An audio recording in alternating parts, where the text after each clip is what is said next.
जय जगन्नाथ। हमारा चैनल पर आपका स्वागत है। प्रभु जगन्नाथ प्रभु बलभद्र कलिंग राजा को युद्ध में जिताने के लिए कैसे सहायता किए थे।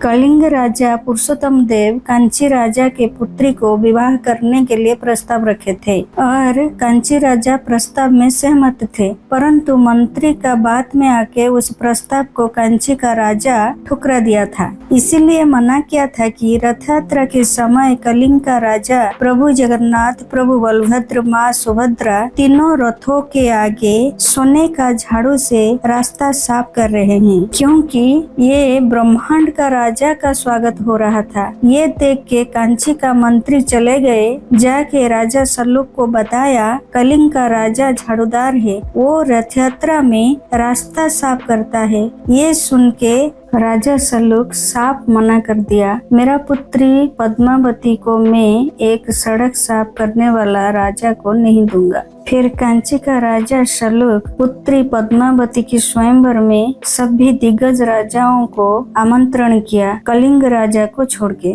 ये सब अपमान कलिंग राजा पुरुषोत्तम को सहन नहीं हुआ, वो गुस्से में आके युद्ध घोषणा कर दिए। दोनों राजाओं में और सैन्यों में भीषण युद्ध हुआ।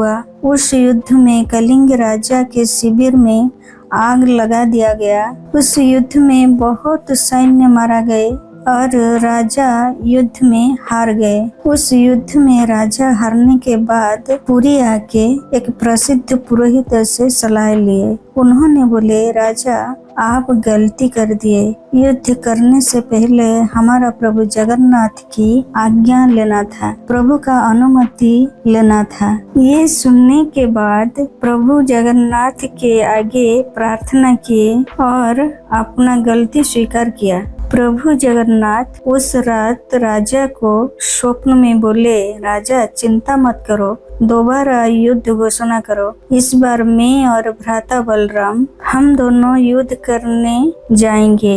ये स्वप्न देखने के बाद राजा दोबारा युद्ध का घोषणा कर दिया। राजा सैन्य के साथ जा रहे थे।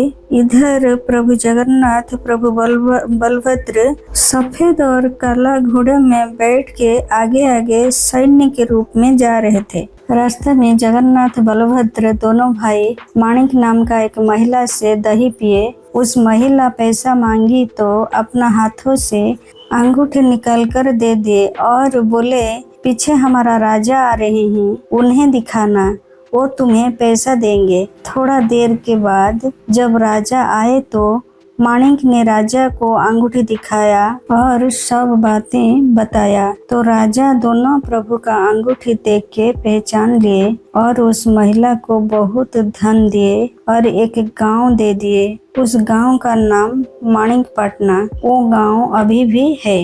राजा को पता चल गया कि प्रभु हमारा साथ है और दोनों सेनाओं में घमाघोट लड़ाई हुआ। प्रभु का शक्ति के आगे कांची राजा परास्त हुआ और राजा पुरुषोत्तम कांची राजकुमारी को बंदी बना के ले आए। वो राज्य में घोषणा किए कि एक झाड़ूदार के साथ पद्मावती को विवाह कराएंगे। ये सुन के पद्मावती बहुत दुखी हुए, परंतु मंत्री आश्वासन दे के बोले, चिंता मत करो, हम समझाएंगे। कुछ दिन बाद रथ यात्रा के समय राजा झाड़ू कर रहे थे। उस टाइम मंत्री राजा को बोला, राजन एक बहुत बड़ा झाड़ूदार हमें मिला। ये बात सुन के राजा पूछा, मंत्री बोला, राजन आपसे बड़ा झाड़ूदार कौन हो सकता है। ये बात सुन के राजा समझ गए और मान भी गए। ऐसे ही कांची राजकुमारी को विवाह किए थे। महाप्रभु जगन्नाथ कलिंग राजा को युद्ध में विजय दिलाए थे। अगर ये कहानी आपको अच्छा लगा तो हमारा चैनल को लाइक और सब्सक्राइब कीजिए। जय जगन्नाथ।